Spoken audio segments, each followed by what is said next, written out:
நண்பர்கள் அனைவருக்கும் வணக்கம். உச்சக்கட்ட பதற்றம் அப்படின்னு சொல்லலாம் நண்பர்களே. இப்போ இந்தியாவுக்கும் வங்கதேசத்துக்கும் இடையே மோதல் ஏற்படும் அளவுக்கு இப்போ சம்பவம் நடந்திருக்கு. அதாவது இந்தியாவை இரண்டு துண்டாக்குவோம், 7 வடகிழக்கு மாநிலங்களை நாங்கள் தனியாக பிரிப்போம் அப்படின்னு வங்கதேசம் திமிர் பேச்சு பேசியிருக்கு. அப்படி என்ன நடந்திருக்கு அப்படிங்கிற தகவலை தான் நம்ம இந்த வீடியோவில் தெரிஞ்சுக்க போகிறோம். அதே போல் பார்த்தீங்க அப்படின்னா இந்தியா வங்கதேசத்துக்கு கடுமையான பதிலடி ஒன்று கொடுத்துருக்காங்க. அது என்ன அப்படிங்கிறதெல்லாம் நம்ம இந்த வீடியோவில் தெரிஞ்சுக்கலாம். அதை தொடர்ந்தே பார்த்தீங்க அப்படின்னா இதுவரைக்கும் யாருக்கும் நடக்காத ஒரு சம்பவம், அதை தட்டி தூக்கியிருக்காங்க இந்தியா அப்படின்னு தான் சொல்லணும். அது என்ன அப்படிங்கிறத பற்றி நம்ம இந்த வீடியோவில் தெரிஞ்சுக்க போகிறோம். அதுக்கு முன்னாடி நம்முடைய சேனலை சப்ஸ்கிரைப் பண்ணாமல் பார்க்குறீங்கன்னா மறக்காமல் சப்ஸ்கிரைப் பண்ணிக்கோங்க. புதுசாக நம்முடைய வீடியோ பார்த்துட்டு இருக்கீங்கன்னா கீழே இருக்கும் சப்ஸ்கிரைப் பட்டனை தட்டி அந்த பெல் ஐக்கானை கிளிக் பண்ணிக்கோங்க. அதே போல் நம்முடைய ஃபேஸ்புக், இன்ஸ்டாகிராமில் ஃபாலோ பண்ணலைன்னா ஃபாலோ பண்ணிக்கோங்க. நம்முடைய நாட்டுக்கும் வங்கதேசத்துக்கும் இடையிலான உறவுல கடும் விரிசல் ஏற்பட்டிருக்கு அப்படின்னே சொல்லலாம். இப்பேற்பட்ட சூழ்நிலையில தான் இந்தியாவுடைய எதிரிகளை நாங்கள் எங்களுடைய நாட்டில் நாங்கள் தங்க வைப்போம், இந்தியாவுடைய வடகிழக்கு மாநிலங்களை பிரிக்க உதவுவோம் அப்படின்னு வங்கதேசம் மீண்டும் நம் நாட்டை சீண்டியிருக்காங்க. ஒரு காலத்தில் நம் நாட்டுடன் நெருக்கமாக இருந்த வங்கதேசம் தற்போது நமக்கு எதிரியாக மாறி இருக்கு அப்படின்னே சொல்லலாம். கடந்த ஆண்டு வங்கதேசத்தில் பிரதமர் ஷேக் ஹசீனாவுடைய ஆட்சி கவிழ்க்கப்பட்டதுக்கு அப்புறம் அங்கு இடைக்கால அரசு அமைஞ்சிச்சு. இடைக்கால அரசுடைய தலைமை ஆலோசகராக முகமது யூனிஸ் அவர்கள் இருக்கிறாரு. இவர் வந்ததுக்கு அப்புறம் தான் இந்தியாவுக்கும் வங்கதேசத்துக்கும் இடையிலான உறவு மிகப்பெரிய அளவில் விரிசல் விழுந்திருக்கு அப்படின்னே சொல்லலாம். பாகிஸ்தான் கூட சேர்ந்து வங்கதேசம் சீண்டிட்டு வருது. இது தவிர எல்லைகளில் தேவையில்லாமல் வங்கதேசம் பதற்றத்தை உருவாக்கிட்டு வருது. இப்படி உருவாக்கிட்டு வர்றது மட்டும் இல்லாமல் அவ்வப்போது நம் நாட்டுக்கு எதிரான பொய்யான குற்றச்சாட்டுகளை சொல்லிட்டு வருது அப்படின்னே சொல்லலாம்.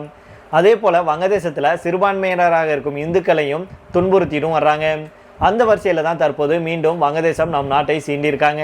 வங்கதேசத்தில் பார்த்தீங்கன்னா வங்கதேச தேசிய மக்கள் கட்சியுடைய மூத்த தலைவராக இருக்கும் ஹஸ்னாத் அப்துல்லா தான் நம் நாட்டை சீண்டி இருக்கிறான். வங்கதேச தலைநகர் டாக்காவில் இருக்கும் வரலாற்று சிறப்புமிக்க மத்திய ஷாகித் மினார் பொதுக்கூட்டத்தில் ஹஸ்னாத் அப்துல்லா பேசியிருக்கிறான். அப்போ என்ன சொல்லியிருக்கிறான் அப்படின்னா, என்னடா அவனை போய் அவன் இவன் சொல்றேன்னு நீங்க நினைக்கலாம் நண்பர்களே. நம்முடைய இந்தியாவுக்கு எதிராக சவால் விட்டுருக்கும் அவனுக்கு நம்ம மரியாதை கொடுக்க கூடாது அப்படிங்கிறதா என்னுடைய கருத்தாக இருக்கு.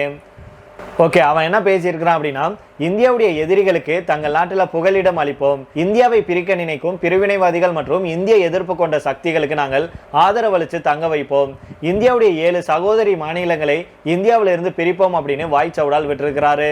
நம் நாட்டுடைய வடகிழக்கு பகுதியில் அருணாச்சல பிரதேசம், அசாம், மணிப்பூர், மேகாலயா, மிசோரம், நாகாலாந்து, திரிபுரா உள்ளிட்ட 7 மாநிலங்கள் இருக்கு. இந்த மாநிலங்களை நாம 7 சகோதரி மாநிலங்கள் அப்படின்னு சொல்லுவோம். இதில் அசாம், மேகாலயா, திரிபுரா, மிசோரம் உள்ளிட்ட மாநிலங்கள் நேரடியாக வங்கதேசத்துடன் எல்லைகளை பகிர்ந்து கொள்றாங்க. இந்த நிலையில தான் 7 வடகிழக்கு மாநிலங்களையும் இந்தியாவிடமிருந்து பிரிப்பதாக ஹஸ்னாத் அப்துல்லா திமிராக பேசியிருக்கிறான். மேலும் இந்த 7 மாநிலங்களை வச்சு வங்கதேசத்தை சேர்ந்த அரசியல் கட்சி தலைவர்கள் இப்படி பிரிவினைவாதம் பேசுவது இது முதல் முறை இல்லை அப்படிங்கிறத நாம புரிஞ்சுக்கணும். இதுக்கு முன்னாடியும் பல முறை பேசியிருக்காங்க அப்படிங்கிறது குறிப்பிடத்தக்கது. இது மட்டும் இல்லாமல் ஒரு காலத்தில் வடகிழக்கு மாநிலங்கள் மிகவும் சென்சிட்டிவான பகுதியாக இருந்துச்சு. 1990களின் பிற்பகுதியிலிருந்து 2000 ஆண்டின் முற்பகுதி வரைக்கும் வடகிழக்கு மாநிலங்களில் பல பயங்கரவாத அமைப்புகள், பிரிவினைவாத குழுக்கள் செயல்பட்டுச்சு. இந்த குழுவை சேர்ந்தவர்கள் வங்கதேசத்தை புகலிடமாக கொண்டது மட்டுமில்லாமல் அங்கிருந்து ஆயுதங்களை வாங்கி பயன்படுத்தி நம் நாட்டுக்கு எதிராக செயல்பட்டாங்க. ஆனால் இப்போது அந்த பயங்கரவாத அமைப்பு, பிரிவினைவாத குழுவினர் பெருமளவில் அடக்கப்பட்டிருக்காங்க. இதனால இனி வங்கதேசத்தால நம் நாட்டை தொட்டு கூட பார்க்க முடியாது. மீறி ஏதாவது செய்ய நினைச்சாங்கன்னா வங்கதேசத்துடைய மூக்கு உடைவது உறுதி அப்படின்னு அரசியல் வல்லுநர்கள் சொல்லியிருக்காங்க. இருந்தாலும் இப்படி வாய்ச்சவுடால் பேசின அவனை நாம சும்மா விடக்கூடாது நண்பர்களே. நமக்கு ஏற்ற தோழியாக நம்முடைய நட்பு நாடாக இருந்த வங்கதேசத்துடைய பிரதமர் ஷேக் ஹசீனா அவர்கள் நம்முடைய நாட்டில் தான் இருக்கிறாரு. அவரே இங்கே இருக்கும்போது இனி வங்கதேசத்தை நாம கண்டுக்கவே கூடாது, வங்கதேசத்துக்கு சரியான அடியை கொடுக்கணும் அப்படிங்கிறதான் நம்முடைய தனிப்பட்ட கருத்தாக இருக்கு. வங்கதேசத்தை பாகிஸ்தான் போல திண்டாட வைக்கணும், அல்லோலப்பட வைக்கணும், அப்போதான் புத்தி வரும். இலங்கை நம்மளை எதிர்த்தாங்க. அதுக்கப்புறம் இலங்கையில் இருந்த அரசியல்வாதிகள் பிரதமர்லேருந்து அதிபர்லேருந்து துண்டக்கானும் துணியக்கானும் ஓட்டம் பிடிச்சாங்க. அதுபோல விரைவில் முகமது யூனிஸ் அங்கேருந்து துண்டக்கானும் துணியக்கானும் ஓடணும். அந்த அளவுக்கு இந்தியா சம்பவத்தை செய்யணும் அப்படிங்கிறதா என்னுடைய கருத்தாக இருக்கு. இதே வேளையில வங்கதேசத்துக்கு இந்தியா கடுமையான ஒரு எச்சரிக்கையையும் ஒரு சம்மனையும் அனுப்பியிருக்காங்க. அது என்ன அப்படிங்கிறத பார்த்துடலாம்.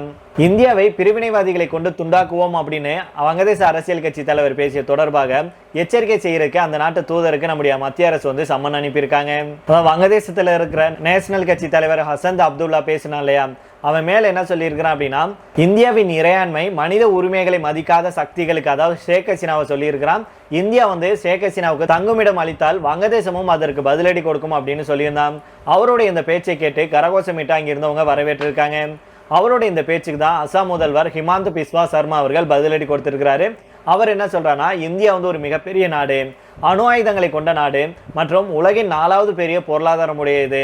அப்படி இருக்கையில வங்கதேசத்தால அதை எப்படி யோசிக்க முடியும் அப்படின்னு கேள்வி எழுப்பியிருக்கிறாரு. இந்த நிலையில தான் இந்தியாவுக்கு எதிராக வங்கதேச அரசியல் தலைவர் ஒருவர் பேசிய சர்ச்சை குறித்து விளக்கம் கேட்டு வங்கதேச தூதர் முகமது முஸ்தாபிஸிற்கு நம்முடைய மத்திய அரசு வந்து சம்மன் ஒன்று அனுப்பியிருக்காங்க. மேலும் அசாம் முதல்வர் ஹிமந்தா பிஸ்வா சர்மா அவர்கள் என்ன சொல்றாங்கன்னா, இந்த கருத்துக்களை பொறுப்பற்றது மற்றும் ஆபத்தானது அப்படின்னு சொல்லி இருக்கிறாரு. இந்தியா வந்து ஒரு மிகப்பெரிய நாடு. அப்படி இருக்கும்போது அவங்க எப்படி இந்தியா கிட்ட சவால் விடலாம்? இந்தியா கிட்ட சவால் விட்ட நாடுகளெல்லாம் எடுத்து பாருங்க, எப்பேற்பட்ட நிலையில இருக்காங்க. ஆளாளப்பட்ட அமெரிக்காவே இந்தியா கிட்ட இன்னைக்கு அடிபணிஞ்சு போய் தான் நிற்கிறாங்க.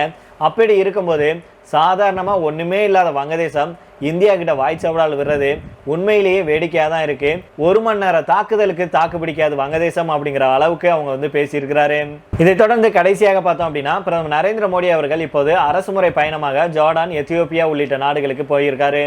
ஜோர்டான்ல பிரதமர் மோடி அவர்களே அந்த நாட்டுடைய பட்டத்து இளவரசர் தனது சொந்த காரில் அழைத்து சென்ற நிலையில எத்தியோப்பியாவிலேயும் அது போன்ற சம்பவம் நடந்தது.